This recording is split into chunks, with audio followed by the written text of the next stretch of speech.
আজকে হাঁটতে হাঁটতে যাচ্ছি। আমাদের ঘর থেকে পায়ে হাঁটা আধা ঘন্টার মতো লাগে। তো আমি যাচ্ছি আজকে মায়ের মন্দিরে। তো দেখি খোলা থাকে কি না, খোলা থাকলে তো খুবই ভালো।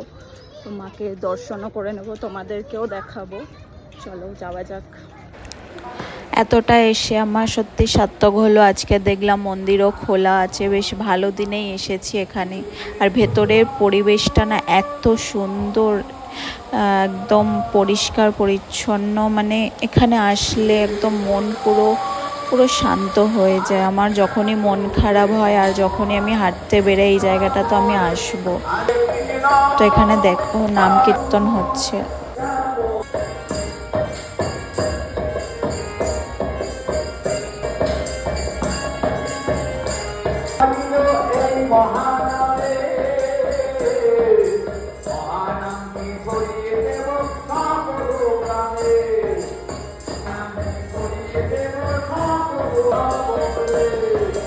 মায়ের মুখটা ঢাকা ছিল, সেই জন্য মায়ের মুখটা আমি দর্শন করতে পারিনি। এখানে নাম কীর্তন শুনেই আমি তারপরে বেরিয়ে গেলাম। যেহেতু বাড়িতে অনেকটাই হেঁটে এসেছি, কষ্টও হচ্ছিল, গরমের মধ্যে ঘেমে নিয়ে স্নান করে গিয়েছিলাম। তো ওখানে না বসার জায়গা ছিল, তো আমি একটু ওখানে বসে জিরিয়েও নিচ্ছিলাম। আজকে খুব ভালো দিনে এসেছি, এখানে নাম কীর্তনও হচ্ছে। আমি বুঝতে পারিনি আজকে খোলা থাকবে, এখানে নাম কীর্তনও হচ্ছে।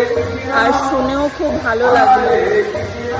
আমার সত্যি এখানে আসলে মনটা সত্যি মানে শান্ত হয়ে যায়। মানে তোমার যত দুঃখ, যত মানে সব এখানে আসলে সব ঠিক হয়ে যায়। তো আমার মনটাও কদিন ধরে একটু খারাপ ছিল, টেনশনেও আছি। তো এখানে এসে একটু হালকা লাগলো।